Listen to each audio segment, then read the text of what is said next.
Ok, estoy grabando la clase del 17 de junio del 2020. Hacía un repaso de la clase de análisis de transitorios, todo esto ya lo habíamos visto.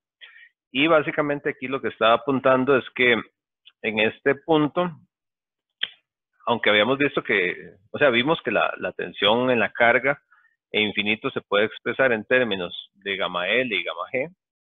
Al final de cuentas, si uno sustituyera gamma L y gamma G, ¿verdad? Gamma L es igual a ZL menos Z0 sobre ZL más Z0 y gamma G es igual a RG menos Z0 sobre RG más Z0. Al final de cuentas, VL en un tiempo igual a infinito termina siendo un divisor de tensión. V0 por, ZL, que nosotros habíamos dicho siempre real, ZL, RL, sobre, esto es RG, lo estamos llamando, más ZL. O sea, en infinito se comporta como como una línea en CD, ¿verdad? Recuerden que este tema es de transitorios, lo que chequeamos son los transitorios, pero ya después en infinito, esta cosa pues se comporta como un circuito CD donde la línea de transmisión generalmente no es tan relevante y demás, ¿verdad? Y estas dos cosas coinciden, tienen que coincidir. Esos dos términos, ambos son para el infinito cuando se ha completado la cantidad infinita de rebotes, ¿verdad? Este también es en un T igual infinito que vamos a tener esa condición. ¿Ok? Entonces, eso sí lo quería apuntar ahí en ese, que lo tengan claro, porque en la clase pasada de repente no fui explícito en ese punto. A la tensión a la que tiende, ¿verdad? Lo puedo ver por cualquiera de las dos formas, eso es importante siempre poder calcular ahí. Vimos los diagramas de reflexión, ¿verdad? Que es un diagrama en el espacio y en el tiempo, donde se ve, ¿verdad?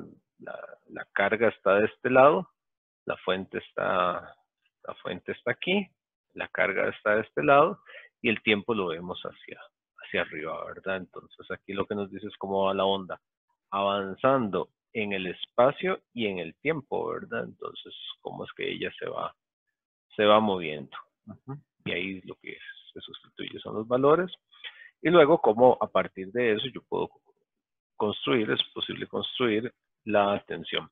Y vean aquí lo que les decía, ¿verdad? En infinito, o sea, ya sí estaba ahí, pero lo que les decía es que la vez pasada no fui como explícito. Esto,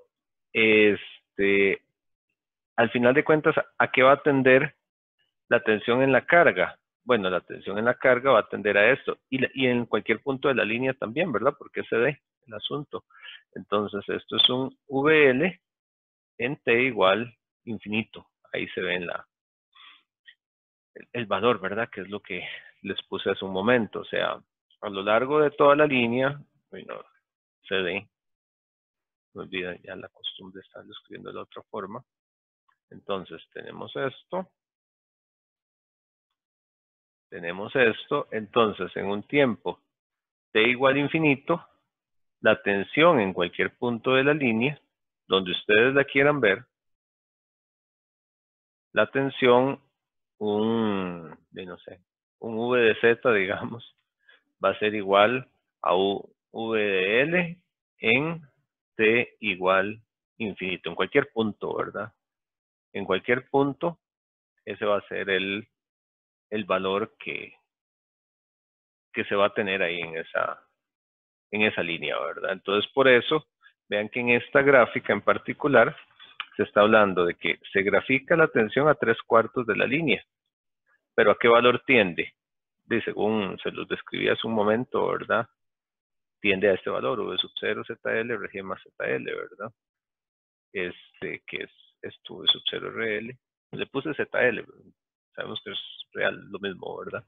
Entonces, este es el valor al cual va a tender la tensión ahí y en cualquier punto de la línea, lo cual es muy lógico, porque al final de cuentas va a ser la sumatoria de todas las tensiones, ¿verdad? Que vamos a tener ahí. Entonces es algo a llevar ahí con cuidado. Luego, para la corriente, básicamente que es lo mismo, nada más que cada valor hay que dividirlo entre z sub 0, ¿verdad? O sea, digamos, uno podría decir ahí, por ejemplo, que y x, donde x es cualquier valor, ¿verdad? Más menos corriente es igual al correspondiente valor de vx, o sea, el rebote que sea, ¿verdad? Más menos entre z0, ¿verdad? Lo que sí habría que tener cuidado ahí, tal vez para ser preciso, es que eso lleva un menos cuando, tal vez, vamos a ver cómo quedaría eso. Si uno quiere ser preciso matemáticamente, necesita porque la corriente se vuelve negativa en más menos, sí, sería igual, la corriente sería aquí bueno, está difícil de ver, no, para ver, no está tan fácil de ver en una sola expresión, pensé que era más fácil. Porque la idea es que la corriente, ¿verdad? Lo que les quería indicar es que la corriente es el correspondiente Vx más menos, ¿verdad? Entre Z0. Pero las que van para atrás, las que van rebotadas, las que rebotan, ¿verdad? Son corrientes negativas, entonces eso necesita un menos ahí. Con el X no se puede porque el X siempre, hay un X para allá y otro para acá. Lo que hace diferencia es el signo. Y siguiendo la misma lógica debería ser como un más menos uno, ¿verdad? Pensando que cuando hay más en todos y cuando hay menos en todos, ¿verdad? Entonces, ese menos que está aquí, ese menos que está ahí es cuando este menos también vale, ¿verdad? Porque la corriente cuando se devuelve es negativa. Y eso es lo que hace que esta gráfica, vean, queda con valores negativos, ¿verdad? ¿Por qué? Porque la corriente en un momento va para un lado y en el otro momento va para el otro lado, entonces va a restar, ¿verdad? Va a ser una resta. Y el valor al que tiende infinito, ¿verdad? Es VL sobre Z sub 0. Por eso es que queda de esa manera, ¿verdad? Al final de cuentas esto es VL sobre Z sub 0, por eso es que no sale el Z sub 0 ahí arriba. Y eso es lo que hace diferencia, pero por eso es que se ven restas aquí. Ahora, eso no quiere decir que la tensión no tenga restas. Aquí la tensión siempre va subiendo. ¿Por qué es que siempre va subiendo? Yo tengo una suma. Pero para que se dé esa gráfica, así como está, que es una gráfica genérica, vean que esa gráfica no tiene valores numéricos, ¿verdad? Concretos. Para que se dé esa gráfica, se necesita que gamma L sea positivo y también gamma G sea positivo, ¿verdad? Los dos tienen que ser positivos, tienen que ser valores positivos, gamma L y gamma G. ¿Para qué? Para que los rebotes sean positivos. Ahora, ¿qué ocurriría si gamma L es negativo o gamma G también es negativo? ¿Qué pasa si alguno de ellos es negativo? Bueno, la tensión que rebota va a ser negativa, ¿verdad? Veanlo aquí, V1 más por gamma L, ¿verdad? Y entonces le cambia el signo y ahí sí podríamos observar un comportamiento donde la suma sea inferior a la anterior, ¿verdad? Entonces podría ser que nos encontremos un caso donde efectivamente pues esto baje, ¿verdad? Y podríamos tener ahí como graditas para arriba y para abajo, ¿verdad? Y cosas así. O sea, eso es posible.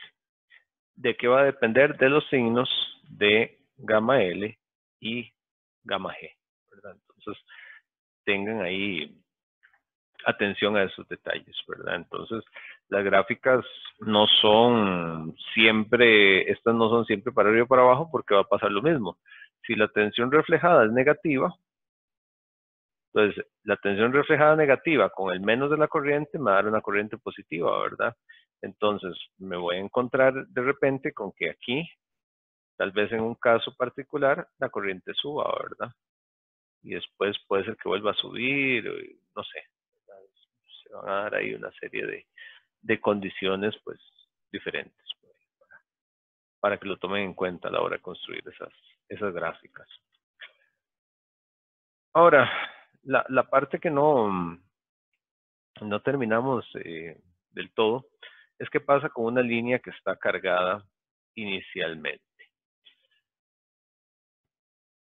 Una línea pues puede quedar cargada por diversos motivos. Por diversos motivos uno puede tener una línea perdón, que está cargada. Mira, bueno, uno puede tener una línea que está cargada. ¿Cuándo una línea queda cargada? Bueno, y cuando está en una condición estable y se abren interruptores de carga y de fuente simultáneamente. Eso suele ocurrir como aplicación en la vida real, digamos, en líneas de transmisión eléctrica, ¿verdad? Entonces, se tiene los postes de luz, la compañía de electricidad le va a hacer un trabajo, ¿verdad? Entonces, lo que hacen es que desconectan las líneas. Y aunque en términos generales muchas veces las líneas se descargan por la carga de las casas, ¿verdad? Terminan de consumir la energía que hay por ahí. A veces queda energía ahí. Y de hecho eso es una cuestión ahí peligrosa inclusive para los trabajadores que tienen que descargar las líneas. Andan ahí los señores andan con unas varillas largas que son aislantes y hacen un pequeño cortocircuito ahí. Es poca la energía, pero suficiente como para que alguien tenga un accidente y hasta le puede causar la muerte, ¿verdad? Entonces eso es una precaución que se toma. Entonces, bueno, las líneas pueden quedar cargadas. Si una línea está cargada, como se dice acá, cuando se descarga, ¿verdad? Al momento de descargarla también hay transitorios. Hay que tomar en cuenta que si está descargada, bueno, de un lado, un abierto va a ser un coeficiente de reflexión gamma L igual a 1, ¿verdad? Y entonces, si yo la voy a descargar a través de una carga. Y entonces voy a tener aquí un gamma G, ¿verdad? Ahí está. Gamma G de la forma en que lo hemos definido. ¿Ok? Entonces, la pregunta es, bueno, ¿qué pasa en el momento en que yo cierro el interruptor? En el momento en que se da ese proceso. Bueno, lo que va a ocurrir es una descarga. Una descarga como las que ya analizamos. Cuando se cierra el interruptor, va a propagarse una onda. Igual la podemos llamar pues, V1 más, ¿verdad? Y con una corriente y 1 más. Hay que tener cuidado, digamos, cómo definir eso, porque obviamente la línea se está descargando. Entonces, esa onda que se está moviendo hacia la derecha va viendo por delante una línea cargada a un valor V sub 0, un valor determinado, el que quedó cargada, y va dejando por atrás una tensión V sub 0, ¿verdad? Que era lo que había, más V1 más. Ahí de entrada uno ya puede intuir fácilmente que V1 más tiene que ser negativo, ¿verdad? O sea, es la única manera de que me vaya quedando descargada la línea, o sea, tiene que ir bajando la tensión, ¿verdad? No hay otra forma. Ahora, ¿qué se va a dar ahí? ¿Qué tipo de descarga? Bueno, esa tensión que se va a dar ahí es un divisor de tensión entre ¿quién? Entre RG y Z0, ¿verdad? Entonces, yo voy a tener que esa tensión V1 más es igual a menos V0 por Z0, ¿verdad? Que es la tensión que tenía ahí. Y por Z0, porque es lo que está quedando en este momento en la línea, entre Z0 más RG. El menos, ya les expliqué por qué tiene que ser así, ¿verdad? Si no, físicamente no tendría sentido que vaya quedando con más tensión. Y eso se va a venir acá. Cuando llega al final de la línea, ¿qué va a pasar? De un rebote. ¿Por qué? Porque el coeficiente de reflexión es 1. Un rebote idéntico, ¿verdad? Aquí vamos a tener una onda reflejada que es igual a V1 menos o que se llama V1 menos, y que es igual a V1 más, ¿verdad? Exactamente igual. ¿Por qué? Por el coeficiente de reflexión que es 1. Entonces esa línea se devuelve y vamos a tener otro rebote, ahí gamma G, ¿verdad? Y se va a dar eso. Obviamente va a haber una corriente ahí que se va a dar inicialmente, ¿verdad? Que va a ser esa corriente, bueno, es I1, ¿verdad? Y es la tensión que se está moviendo entre Z sub 0, que está ahí, ¿verdad? Que es lo que tenemos ahí en la línea de transmisión, lo cual es muy lógico, ¿verdad? Y esa corriente también es una corriente de descarga, ¿verdad? Aunque genéricamente se pone así, es una corriente que en realidad va en el sentido que está señalado ahí para IR, ¿verdad? Este valor de IR me señala cómo va la corriente, por ser la descarga. Y entonces la tensión que voy a tener ahí va a ser el V1, ¿verdad?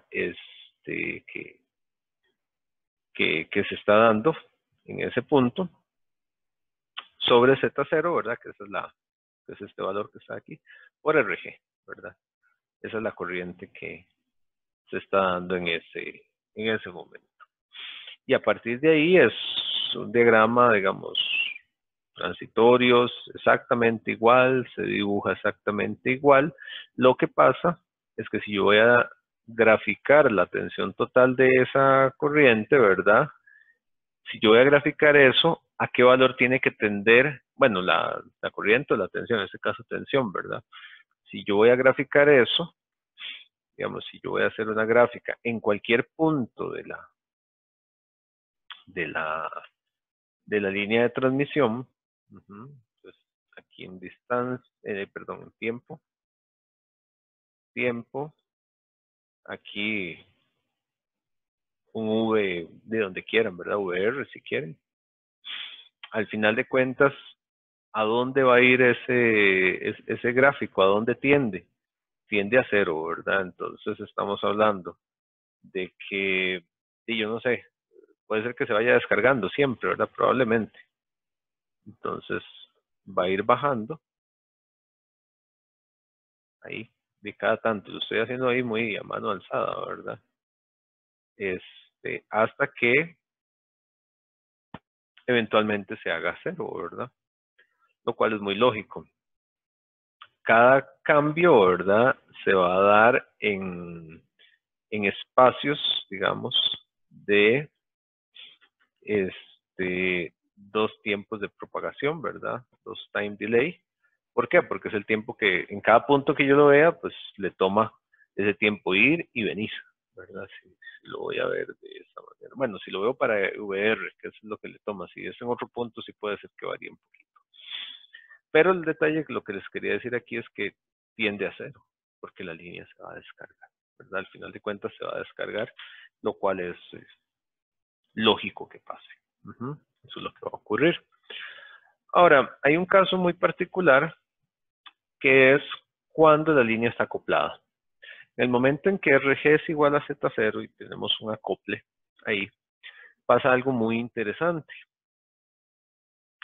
En ese caso no hay coeficiente de reflexión gamma G, ¿verdad? El gamma L sí se mantiene. Gamma L es igual a 1. Hay reflexión total de un lado y del otro no hay reflexión, ¿verdad? Entonces no hay rebote de señal en la resistencia de descarga, ¿verdad? No va a haber nada. Si calculo ahí V1 más, va a ser igual a menos V sub 0 medios, ¿verdad? Lógico, está acoplado, entonces se deja la mitad de la tensión, ¿verdad? Debido a la condición que tenemos ahí. Entonces, en un primer instante, cuando yo cierro el interruptor, lo que aparece en la resistencia es V sub 0 más V1 más. Entonces ya calculamos V1 más, que es menos V sub 0 medios. Entonces hago la resta y me da eso, ¿verdad? En un primer instante, VR es igual a V sub 0 medios. Ahora, eso llega Y entonces, en el rebote en el abierto, ¿verdad? ¿Qué rebota? Exactamente igual que lo que ingresó, ¿verdad? Ya hace un momento lo escribimos por ahí. V1 menos es igual a V1 más. Eso ya lo habíamos escrito por ahí. Entonces ya teníamos V1 más, que es igual a menos V sub 0 medios, entonces el rebote es menos V sub 0 medios. ¿Qué va dejando ese paso, digamos? ¿Qué es lo que va ocurriendo? Si lo vemos acá, voy a borrar un poco acá para ubicarnos ahí. Me da falta tener esa imagen ahí. Si revisamos, vemos que inicialmente la línea está cargada, ¿verdad? Con el V sub 0 que decíamos. ¿Todo bien? Ajá. Después, esta suma me va dando menos V sub 0 medios. Entonces, cuando la línea rebota, el momento en que rebota, ya ahí no vamos a tener la línea cargada con eso, la tenemos cargada con menos V sub 0 medios, ¿verdad? Eso es lo que va quedando es, perdón, con V sub 0 medios positivo. V sub 0 medios, ¿verdad? Eso es lo que va quedando. Y entonces, la onda donde viene hacia atrás, acá, tenemos que la onda se mueve hacia atrás, entonces aquí tenemos V1 menos, va dejando la línea cargada con ¿qué? Con V sub 0 medios, que es lo que quedó inicialmente, menos V sub 0 medios. Y eso es igual a 0. Va quedando descargada la línea. Y esa es la parte interesante de tener un caso, pues, acoplado, ¿verdad? En ese momento va quedando descargada. Y entonces,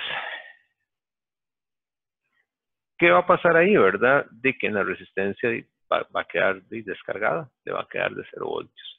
Entonces, si uno grafica eso, tiempo versus VR, la tensión en esa resistencia es igual a ese escalón, ¿verdad? Que se puede apreciar ahí. O sea, antes la tensión en la resistencia, antes de cerrar el interruptor, era nada, ¿verdad? Voy a dibujarlo aquí más grueso, para que sea más. Era nada. Luego tenemos un escalón en un tiempo t igual 0, que se mantiene, y después se vuelve 0 y queda siendo 0. Eso que está ahí es un pulso cuadrado, pero es un pulso cuadrado que hay que decirlo, tiene algunas cosillas interesantes. ¿Qué tiene ese pulso de cuadrado de particular? Bueno, el valor no es tan relevante porque eso pues, depende de la fuente y demás, ¿verdad? Sin embargo, vean que ese tiene un valor, una duración de 2L, ¿verdad? La duración de eso es 2 time delay, o sea, 2 veces la longitud de la línea sobre la velocidad de propagación. ¿Ok? Si tomamos en cuenta que la velocidad de propagación es algún término relacionado con la velocidad de la luz, estamos hablando que esto de aquí de abajo es algo ahí como alrededor de por 10 a la 8, 10 a la 7, tal vez pequeño, ¿verdad? Algo así. Es una fracción de la velocidad de la luz. Es algo que anda por ahí de por 10 a la 8, ¿verdad? Al ser algo de ese estilo, es un denominador grande en una línea. No sé, imagínense en una línea de 1 metro, ¿verdad? Entonces, qué sé yo, 2 por 10 a la 8, ¿verdad? O sea, este tiempo, ¿en qué orden podríamos decir que anda? En orden de al menos microsegundos. Microsegundos o inclusive con una línea corta podríamos hablar ya de nanosegundos. La duración del pulso. Es un pulso muy pequeño. Ese pulso es muy perfecto, prácticamente perfecto. Y es un pulso difícil de obtener en laboratorio. Es un pulso muy pequeño y difícil de obtener en laboratorio.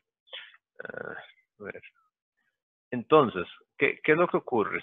Si yo le pongo atención a ese pulso, Y yo digo, bueno, ¿cómo se ve ese pulso en el tiempo? ¿Verdad? Ese VR que está ahí. Y yo tengo aquí una escala de, no sé, milisegundos, por decir algo. Y ese pulso tiene una duración de, como les decía, microsegundos, o sea, 1000 veces más pequeño que la escala que anda por ahí, ¿verdad? Entonces es un pulso que viene ahí, en dado momento aparece, y ni voy a ver casi dónde baja, y va a seguir así. Ese pulso, así como está, es básicamente una función. A nivel de laboratorio, es una función delta de Dirac, ¿verdad? Es un delta de t. El tiempo no importa, donde lo ubiquen, t menos algo, ahorita no importa. Lo que importa es el hecho de que sea un pulso muy pequeño. Ese pulso con una fuente de tensión es muy difícil de producir. ¿Por qué? Porque las fuentes de tensión generalmente están basadas con transistores y con semiconductores que tienen tiempos de conmutación. Entonces, por más de que uno trate con una fuente generar un pulso así, resulta que cuando uno ve esos pulsos, generalmente ya en algún nivel de detalle, uno ve que el pulso termina siendo una cosa así, ¿verdad? Es más, y así sería muy bonito, termina siendo algo que es, qué sé yo, con curvas, ¿verdad? Tiene algún tipo de curva, ¿por qué? Porque tiene, digamos que más bien podríamos verlo, tiene efectos de carga y descarga muchas veces, ¿verdad? O sea, a la hora de verlo uno es así, de ese estilo. Es una aleta de tiburón. Quería más o menos tirar como una curva de carga-descarga, ¿verdad? Pero el pulso no es muy bueno. Este pulso sí es muy bueno. Y entonces, si yo le aplico ese pulso, bien pequeñito, digamos que yo tengo un sistema desconocido,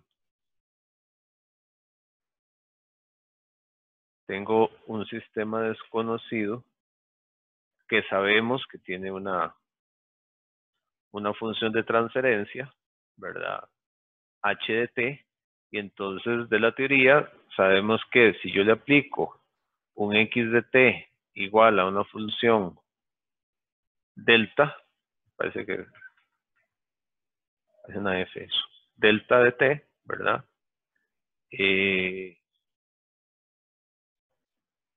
Bueno, disculpen ahí el corte que hubo. Les decía yo que la ventaja de esto, digamos, de tener este pulso muy cortito, ¿verdad?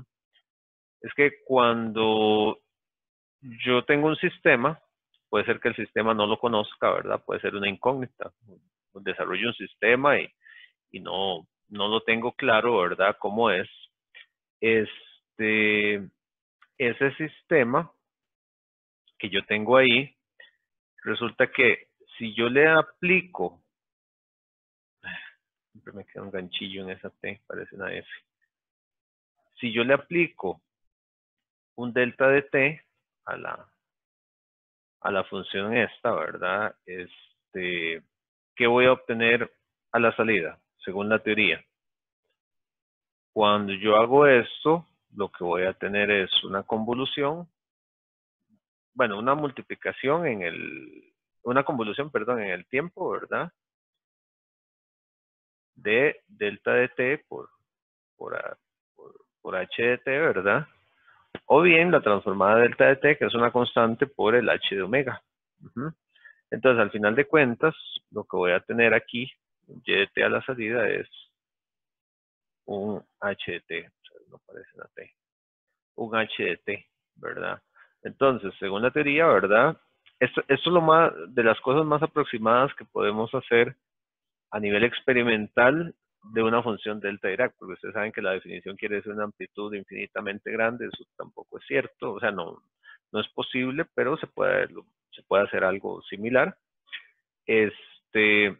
Y podemos lograr eso, ¿verdad? Entonces, si yo le aplico la función delta Dirac a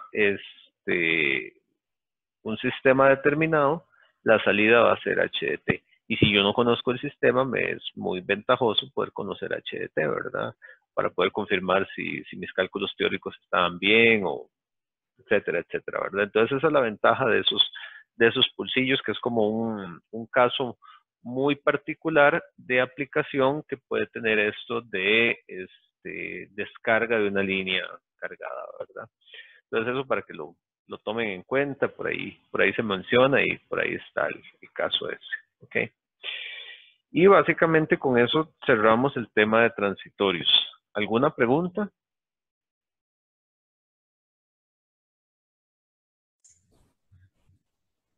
Profe, entonces hay que pensar como en hacer dos acoples, uno con respecto al generador y otro con respecto a la carga que se desea conectar.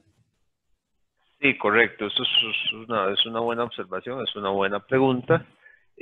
Que efectivamente uno tiene que tomar en cuenta, a la hora de hacer un sistema, tiene que tomar en cuenta los dos casos, ¿verdad? Los dos acoples, tanto la, el acople que existe con el generador, con el que existe con la carga. Claro, si uno tiene un sistema donde, vamos a ver, donde usted tiene un acople perfecto con la carga, ¿verdad? Usted tiene esto acá y tiene, bueno, lo estamos viendo para pulso CD. Si tenemos eso, si yo tuviese un acople aquí, pues no habría onda reflejada, ¿verdad? Entonces aquí no es tan relevante más que para la división inicial. Pero sí hay que tomar en cuenta eso, porque usted tiene aquí RG, tiene Z0, ¿verdad? Y tiene aquí ZL. Entonces sí tiene un gamma L, un gamma G. Entonces la relación entre RG y Z0 es importante y por eso uno busca generalmente acople para además tener una máxima transferencia de potencia, ¿verdad? Si haces que RG sea igual a Z0, pues sí vas a tener una máxima transferencia de potencia, ¿verdad? Por un lado. Y por otro lado, si tenés un acople aquí, no vas a tener onda reflejada, ¿verdad? Que es como el caso ideal. Y si no, pues sí hay que pensar en los dos casos porque son relevantes. Correcto, una buena pregunta. ¿Alguna Gracias, otra? profe. Ajá, ok, pura vida. ¿Alguna otra pregunta?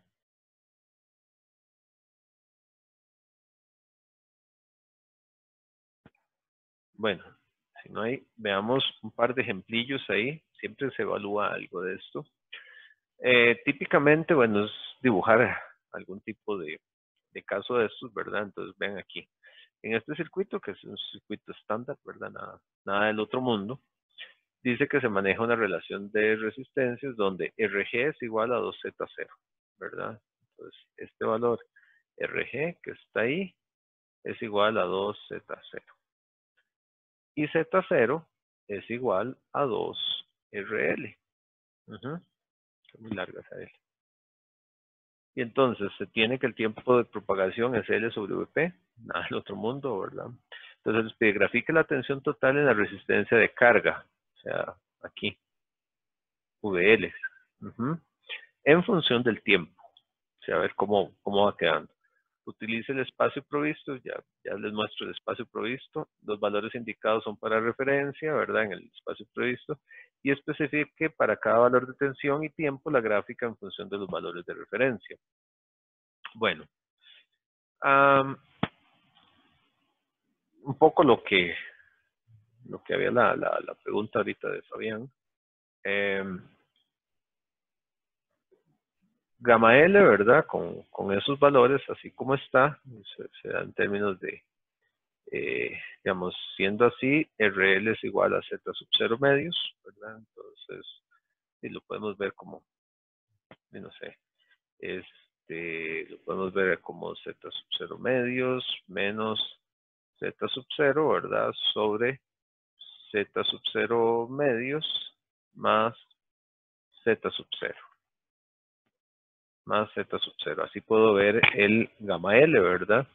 Y visto eso, eso me va a dar menos un tercio, es lo que me da gamma L.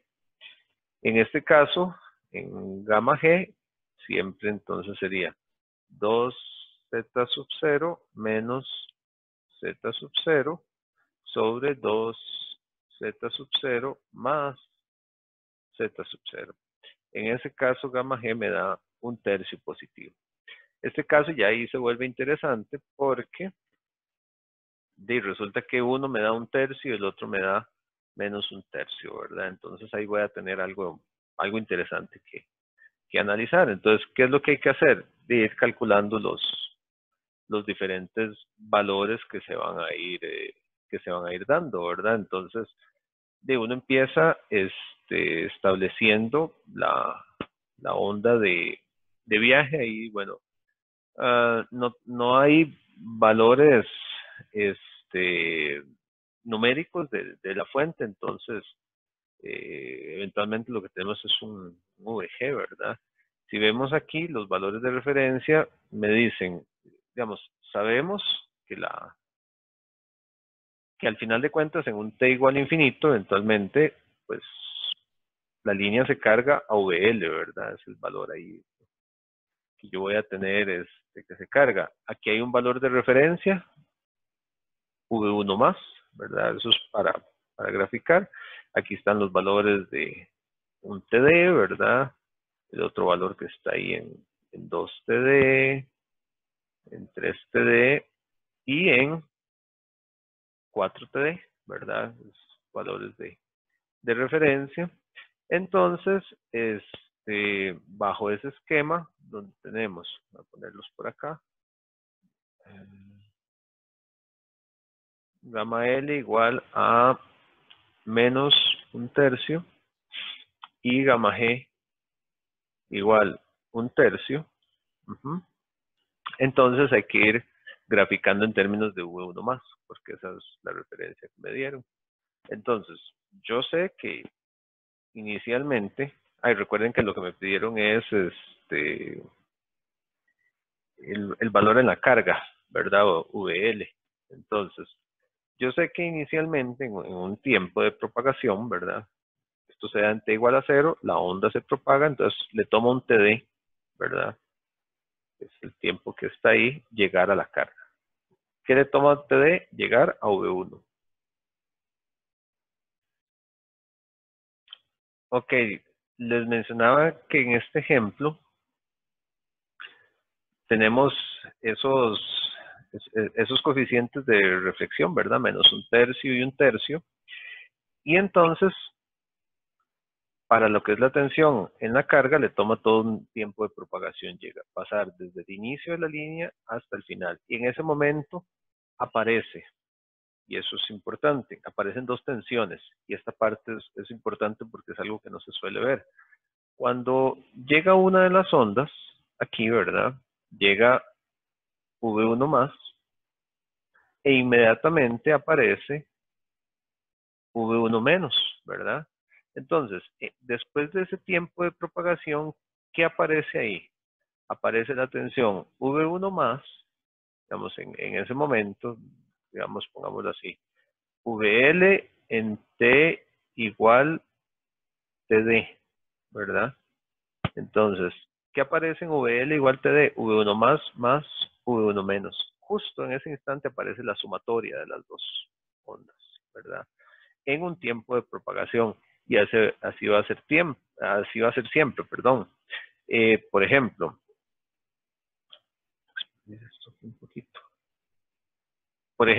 en un tiempo VL en un tiempo T igual 2, no serían 2, serían 1, 2, 3 TD.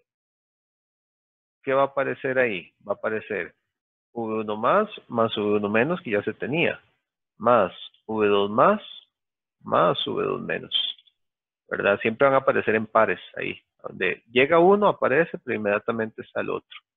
Entonces eso es importante ahí de tomar en cuenta.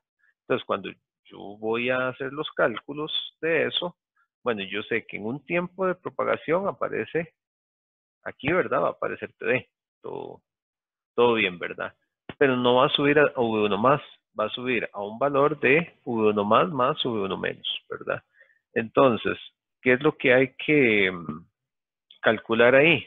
Bueno, que inicialmente yo voy a tener V1 más V1 menos, que es igual a V1 más gamma L por V1 más, ¿verdad? Entonces eso es igual a V1 más y gamma L es un tercio, menos V1 más tercios, ¿verdad? Y entonces eso termina siendo 2 tercios de V1 más, que eso son 0.6, 0.6 V1 más. Entonces, en un primer instante, digamos, esto sería 0.5, no, para ver, V1 más, no, 6, 7, 8, 9, entonces 0.6. Entonces, en un primer instante, lo que vamos a tener ahí es que en este valor que está ahí, voy a tirar una línea guía ahí, ahí no, perdón, no tenía la línea recta, ahí tenemos a 0.6 V1 más, ¿verdad? Entonces, ese primer valor va a ser, venía en 0 y justo ahí aparece el primer valor.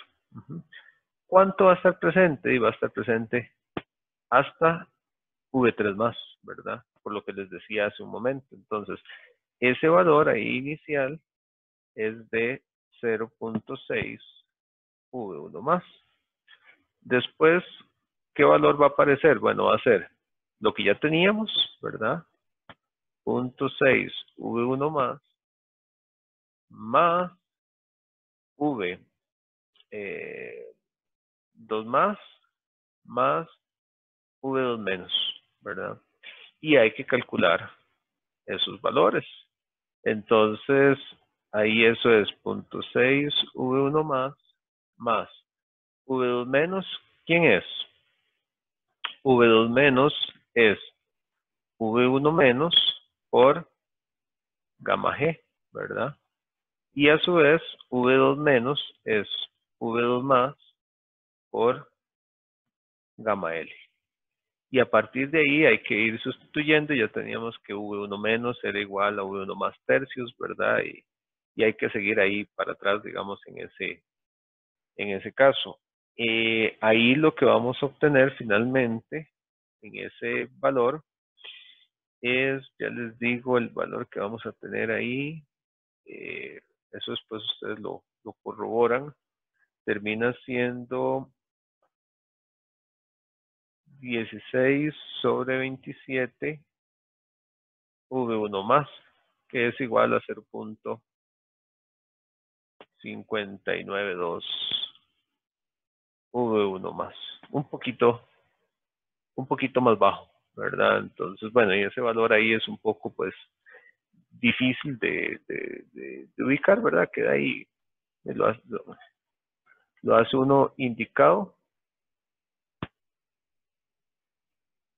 Y que va a haber una gradita ahí pequeña, ¿verdad? Y vamos a tener algo así, donde ese último valor entonces termina siendo punto 59 V1 más, ¿verdad? Y así sería la gráfica en ese caso. Si cambian los valores de gamma y gamma G, pues eso va a variar, ¿verdad? ¿Alguna pregunta ahí con ese diagrama?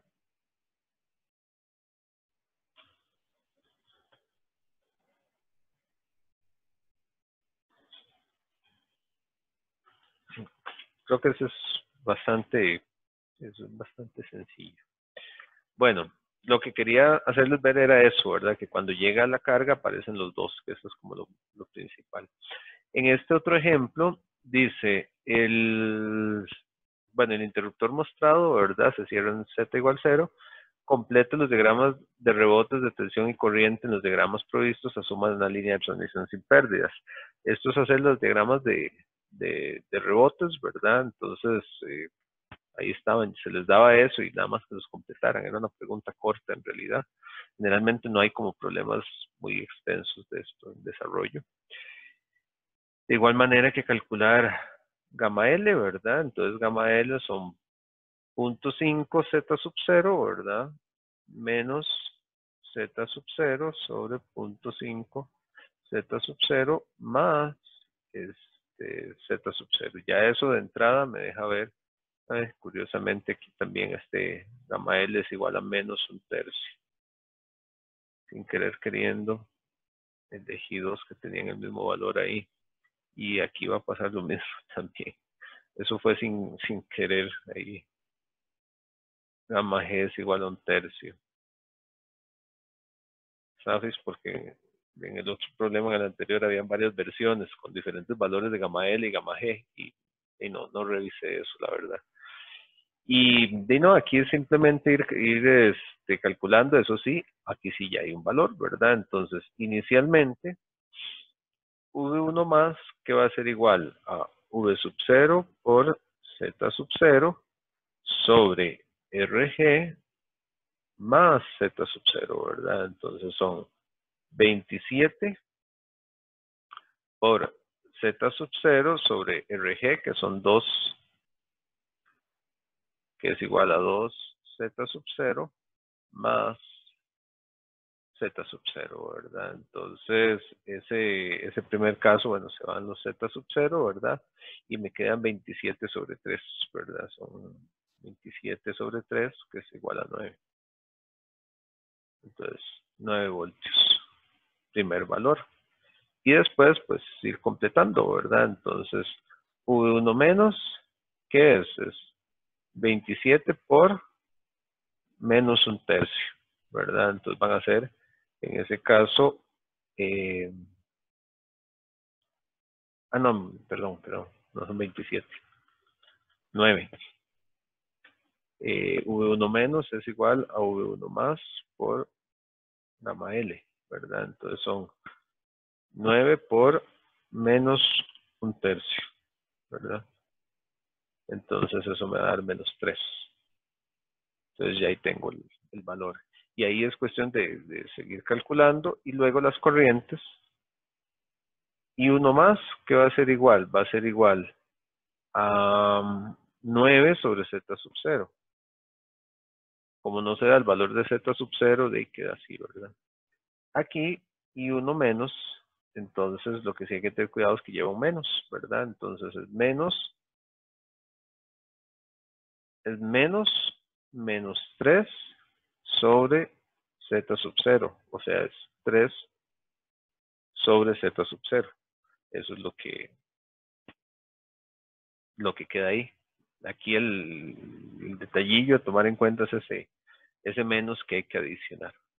Entonces, si uno hace eso, lo que va a obtener en el diagramilla que hay que rellenar es irle poniendo los valores, que en ese caso son, se los dejo ahí para referencia. Este diagrama, vean que corre el tiempo hacia abajo, no pasa nada, ¿verdad? O sea, aquí es la distancia y el tiempo es hacia abajo. Entonces aquí simplemente aquí son 9 voltios, menos 3 voltios, menos 1 voltio, 1/3 de voltio, 1/9 de voltio, menos 1 sobre 27.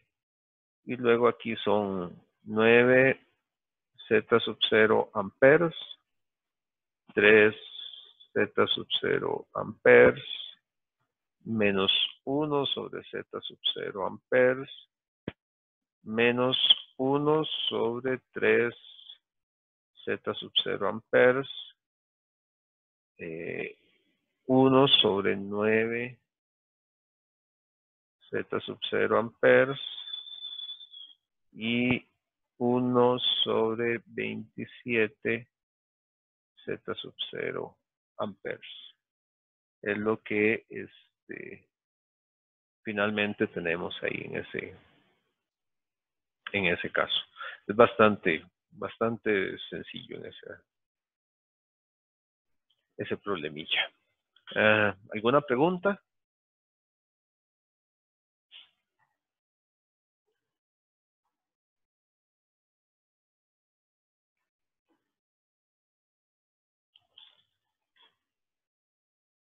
Bueno, si no hay preguntas, cerraríamos con eso este tema, que es el de transitorios.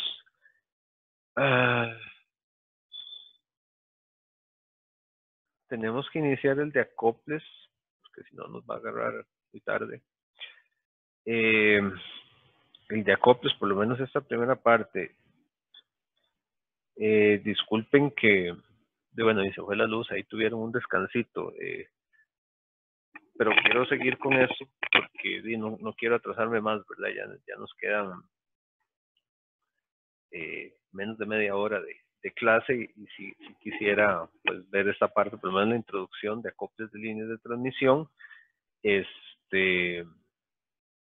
para ver esa parte ahí.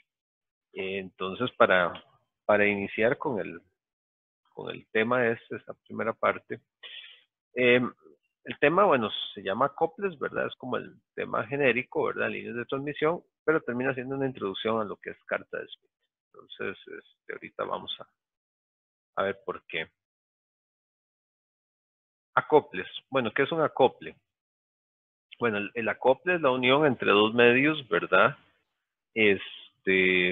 O líneas de transmisión en los cuales no hay onda reflejada. O sea, cuando yo logro unir bajo cualquier circunstancia dos líneas, ¿verdad? No sé qué hay en los otros extremos, pero si son líneas diferentes y yo logro que no haya reflexión, yo digo que tengo un acople. Por lo menos en el término que se utiliza. El acople en realidad es la unión, ¿verdad? Un empalme se le llama ahí. Pero digamos, aquí estamos hablando de que una línea está acoplada cuando no hay reflexión. Esa es como la terminología que vamos a utilizar y eso lo vamos a lograr si gamma es igual a 0, ¿verdad? Siempre un circuito de esos, sea como sea, ¿verdad? Tenga lo que tenga del otro lado, siempre lo podemos ver como si fuera una carga. Es como la reducción, ¿verdad? Y eventualmente aquí con un Z de entrada. Pero bueno, si yo logro hacer que ahí gamma sea igual a 0, ¿verdad? Digo que tengo un acople, ¿verdad? Eso es lo que vamos a llamar un acople. Y para el acople, entonces, bueno, es necesario que Z sub 0 sea igual a ZL y que Z sub 0 o que Z sub 0 sea igual a Z de entrada, según sea el caso, ¿verdad? O sea, eso es lo que quiere decir básicamente es que si yo tengo esto, puedo representarlo como un Z de entrada, o si no, pues tengo un ZL, ¿verdad? Pero lo que necesito para yo tener el acople y que esté funcionando adecuadamente y que este gamma sea igual a 0, es que este ZL sea igual a 0 o que el Z sea igual a Z0 o que el Z de entrada sea igual a Z0, ¿verdad? ¿Para qué? Para lograr eliminar la onda reflejada. Al final de cuentas, eso es lo que se pretende. Un buen acople se dice que puede andar ahí en un valor donde la magnitud de gamma es menor de 0.2, porque eso implica entregar a la carga a nivel de potencia, ¿verdad? Eso es la potencia transmitida al final de cuentas, eso que tenemos ahí, la potencia transmitida. Entonces, con 0.2, ¿verdad? Entregamos un 0.96, o sea, un 96% de la potencia a la carga. Bastante alto, ¿verdad? Eso es por la relación cuadrática que se maneja, ¿verdad? Entonces, eso es lo que decimos ya, un buen acople, es como para tener algún término. Sabemos que el acople perfecto no existe, ¿verdad? Entonces siempre tenemos que hablar con rangos donde ya es aceptable. Ahora, ese acople se puede calcular analíticamente, ¿verdad? Utilizando la fórmula de impedancia de entrada. Vamos, si yo tengo este sistema, ¿verdad? y yo quiero entregar toda la energía a la carga al final de cuentas, ¿verdad? Asumiendo que las pérdidas tal vez en la línea no son muy altas. Bueno, yo sé que ahí pues yo puedo plantear un sistema equivalente, ¿verdad? Y yo lo que quiero es que mi generador no vea ninguna onda reflejada al final de cuentas. Entonces yo puedo hacer el equivalente con un Z de entrada, ¿verdad? Entonces, ¿cuándo voy a tener el acople? Cuando ese Z de entrada, que está ahí, bueno, si yo tengo aquí un ZG, si yo quiero todo acoplado, que sea esto igual a Z0 y esto también a Z0, eso es lo que yo quiero. También podría ser el caso en que yo lo que tenga es esto acá, tengo el generador, tengo la entrada a la línea, tengo la línea, ¿verdad? Tengo una carga, pero si yo logro que no haya reflexión en algún punto, ¿verdad? Estamos hablando básicamente de lo mismo. Cuando yo logro que ese Z de entrada sea igual a Z sub 0 ahí, en el momento en que yo logre eso, no tengo onda reflejada, ¿verdad? Y ese es como mi éxito, lo que estoy buscando. Entonces, yo necesito que esto sea igual a Z0, al final de cuentas, eso es lo que yo quiero, entonces voy a lograr el acople, ¿verdad? Si ese Z de entrada es igual a Z0, usualmente la fuente está acoplada a la línea de transmisión, por eso no es algo que se estudie tantísimo, digamos, ver los desacoples entre línea y fuente, generalmente están acoplados. Entonces, cuando yo hago eso, yo considero, bueno, tengo acople, sí, Z de entrada es igual a Z0. Entonces, si Z de entrada es igual a Z0, pero adicionalmente Z de entrada es igual a esto, ¿verdad? Entonces estoy hablando de esta igualdad. Entonces, si yo planteo esto, ¿verdad? Mando a dividir aquí el Z0. Lo pongo ahí, ¿verdad? Esto se me convierte en 1, ¿verdad? Porque la idea es que está acoplado. Y entonces, esta expresión quiero que se vuelva 1. ¿Es posible calcular eso analíticamente? Sí, sí es posible calcular las condiciones para las cuales eso es 1 o donde esa impedancia es 1. En algún momento esa impedancia es 1. Recuerden que esa impedancia es igual al V total, ¿verdad? En la línea, sobre la corriente total. Ajá. En la línea. Al final de cuentas, eso es la impedancia de entrada. Y donde eso sea 1, digamos, bueno, en este caso sería sobre Z sub 0, ¿verdad? Porque dividí ahí entre Z sub 0 para que desapareciera, ¿verdad? Pero donde yo logro eso, porque este es el factor de escala al final de cuentas, voy a tener un acople, ¿verdad? Entonces yo podría calcular, por ejemplo, las longitudes de la línea donde ocurre ese acople. Y esto es una función trigonométrica que va y viene, ¿verdad? Entonces podría ser. Sin embargo, vean la fórmula. Póngase a despejar de ahí L. Se vuelve complicado, digamos, el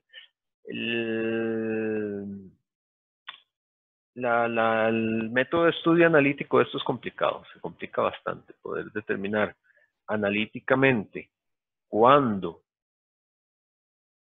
en qué distancias, en qué momentos eso, por ejemplo, es 1, es complicado. Y debido a esa dependencia trigonométrica, ¿verdad? Es mejor un método gráfico en realidad.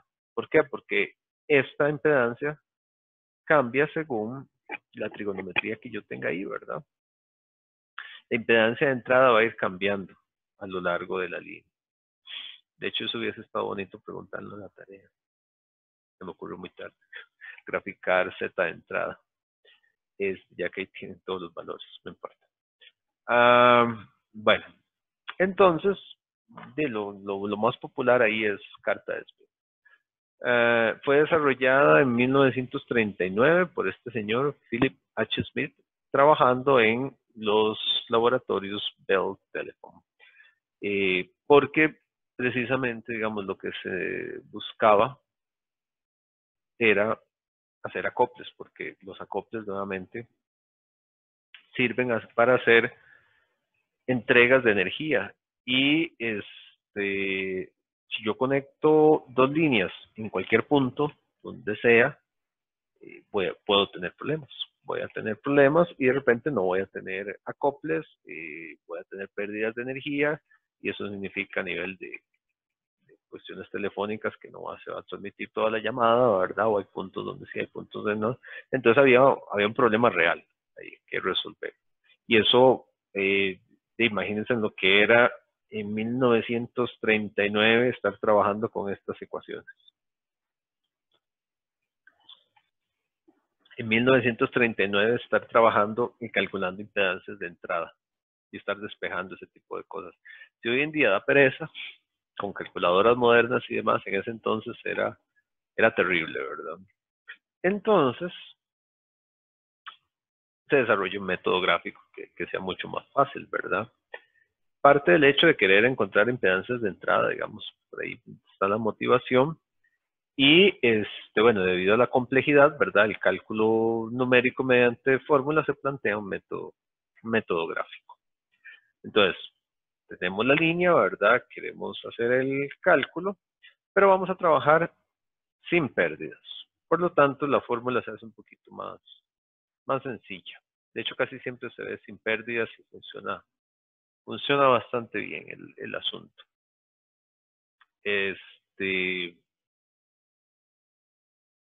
Y entonces, bueno, la ecuación se ve de esta manera. Se quita el tangente hiperbólico y se manda el j hacia adelante. Vamos a ver cuál es la deducción. Esta es la deducción clásica de Descartes-Smith y es lo que quisiera dejar planteado. Se parte del plano complejo, ¿verdad? En el cual se encuentra el coeficiente de reflexión. Entonces, es esto. Es importante ver que todo lo vamos a graficar aquí, en ese plano complejo como tal, ¿verdad? Plano complejo donde tiene parte real, parte imaginaria. Y es importante reconocer algunas áreas que está por ahí, ¿verdad? Tener claros algunos de sus límites y regiones. Primero, no existe nada con una magnitud mayor. Uy, aquí hay un error. Disculpas. No existe nada mayor que 1. Eso es un error de todo. Entonces, esto es a ver. Ay, mira qué raro. Aquí los números de diapositivas quedaron fuera. Esta es la 2, 4, a 4.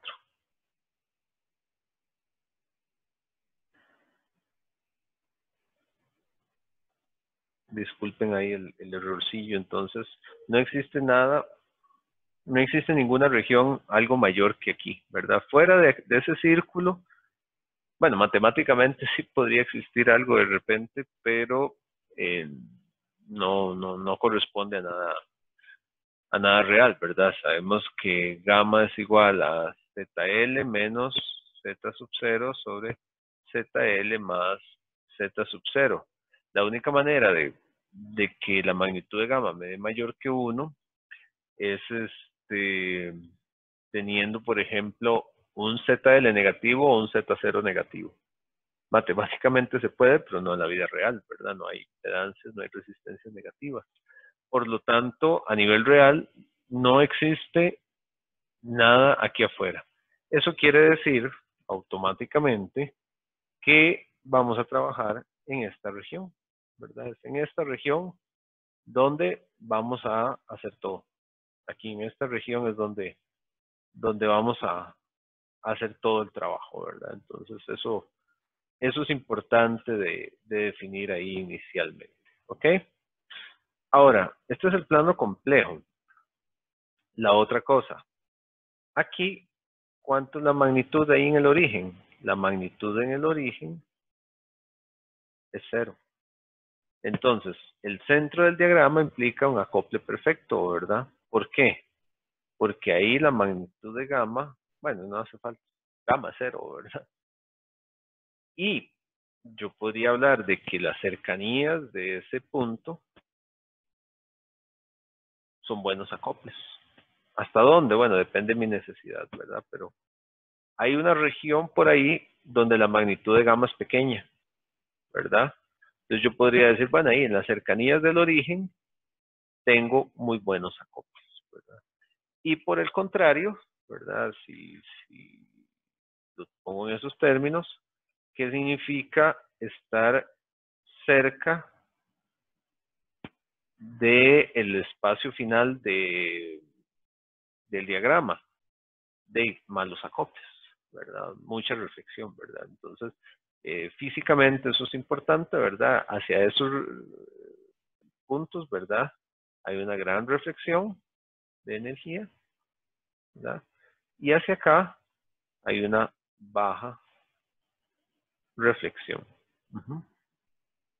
Entonces eso es importante revisarlo ahí, o tenerlo muy claro, ¿verdad?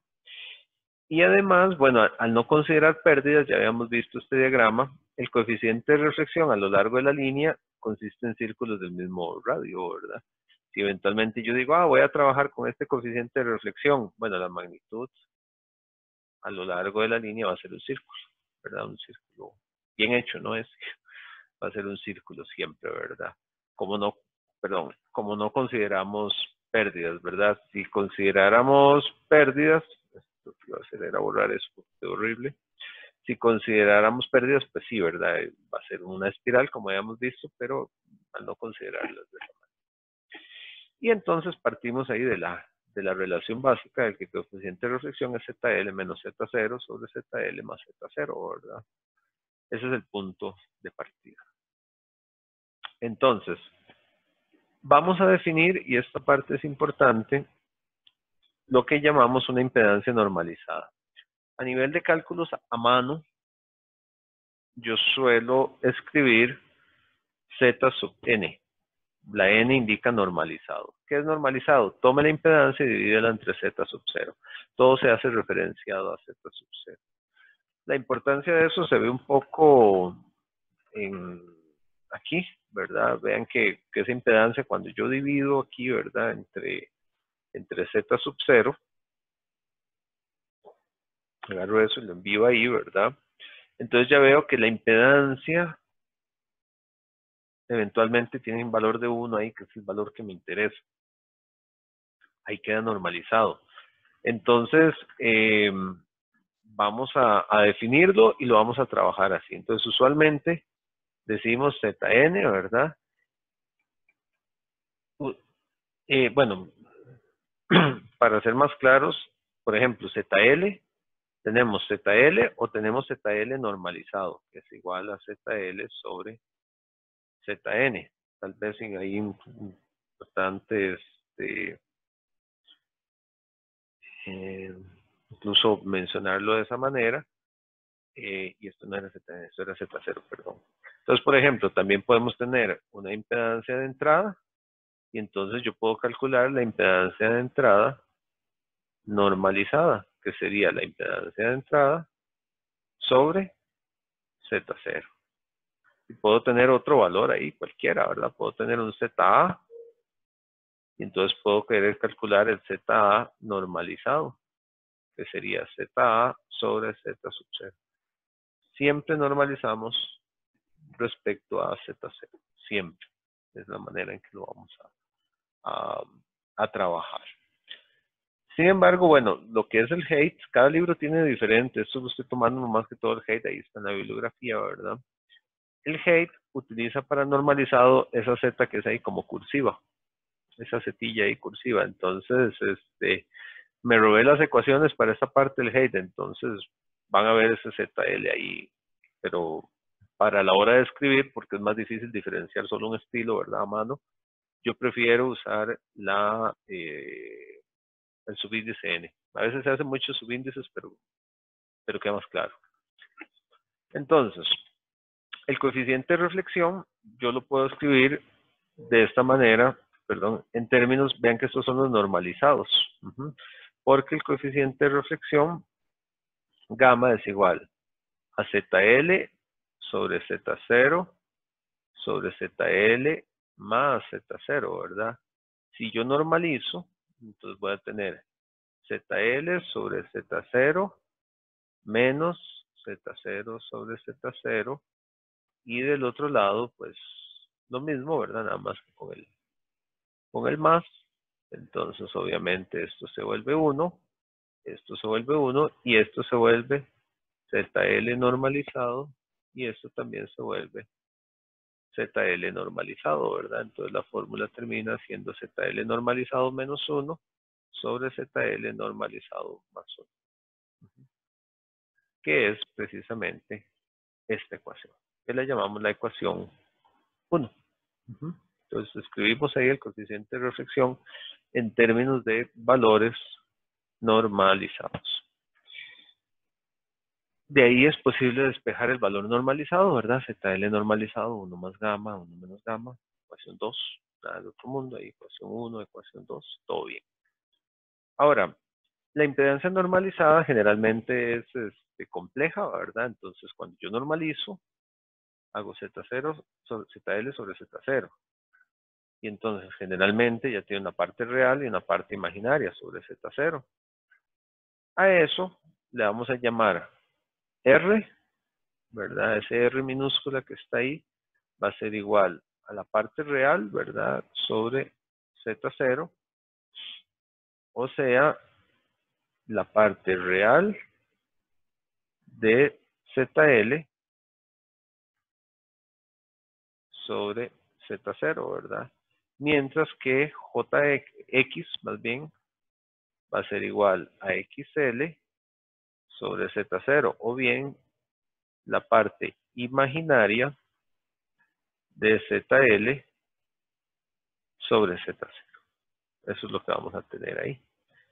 Esos valores, así como ZL se llama la impedancia normalizada, R se llama la resistencia normalizada y X la reactancia normalizada, que es dividir el correspondiente valor entre Z0. Eso es definición, por ahí eso es importante.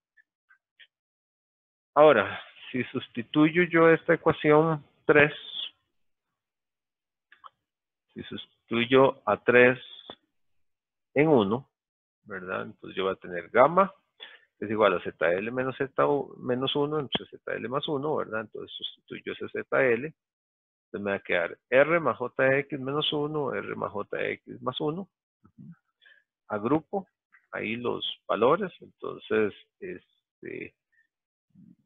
esto de acá es parte real y esto también es parte real y esto es imaginario, ¿verdad? Esta parte de aquí es imaginaria y esta parte de aquí es real. Entonces ahí yo puedo decir que el coeficiente de reflexión efectivamente, ¿verdad? Habría que hacer la matemática, pero tiene una parte real, un gamma R, y tiene una parte imaginaria, gamma I, ecuación 4. ¿Ok? Básicamente lo que reconozco es eso, ¿verdad? E identifico esas partes. Ahora, la ecuación 3 muestra, y esto es importante, vean, la ecuación 3, esta que está acá, muestra los parámetros normalizados de la impedancia de carga, ¿verdad? Está ahí. Y la ecuación 4 muestra los parámetros del coeficiente de reflexión en el plano complejo, ¿verdad? Entonces, yo me doy cuenta que en ZL hay algo importante. ZL tiene la información de RL, bueno, ZL normalizado tiene RL sobre Z0 más JXL sobre Z0. O sea, al final de cuentas tiene ZL sobre Z0, ¿verdad? Y yo me doy cuenta a su vez que el coeficiente de reflexión gamma, ¿de qué se compone? De ZL menos Z0 sobre ZL más Z0. Entonces, yo me doy cuenta que en el valor normalizado de ZL está la información que me lleva a un valor determinado de gamma. O sea, ahí están presentes ZL y está presente Z0. Los dos están presentes ahí. De cada combinación de ZL y Z0 existe un valor de gamma determinado. Un valor de gamma que se ubica en el plano de gamma R y gamma I. Entonces, para cada valor normalizado de ZL, ¿verdad? Existe un gamma determinado. Entonces yo sé que para cada una de estas relaciones hay un punto por aquí en algún lado. ¿Qué significa un punto ahí?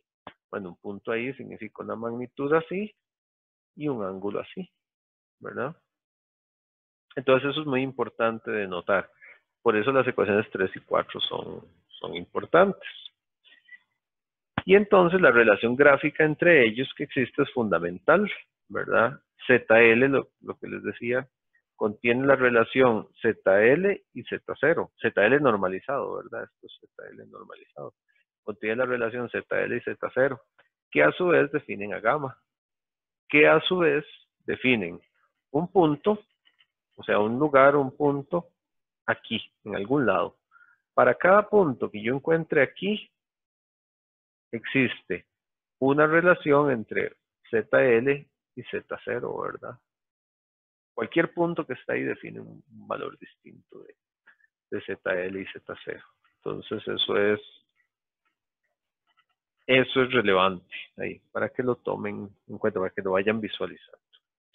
Ahora, si yo sustituyo la ecuación 4, que está aquí en la ecuación 2, o sea, me llevo eso ahí, o sea, escribo el ZL normalizado en términos de los componentes de gamma, está ahí, ¿verdad?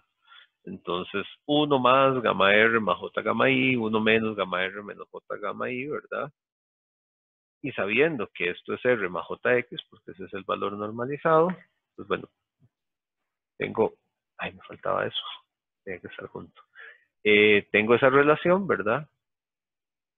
Y resulta que de esa relación es posible separar las partes reales e imaginarias para tener dos ecuaciones. Ustedes saben que una ecuación compleja siempre las partes reales tienen una igualdad entre sí y las partes imaginarias tienen una igualdad entre sí.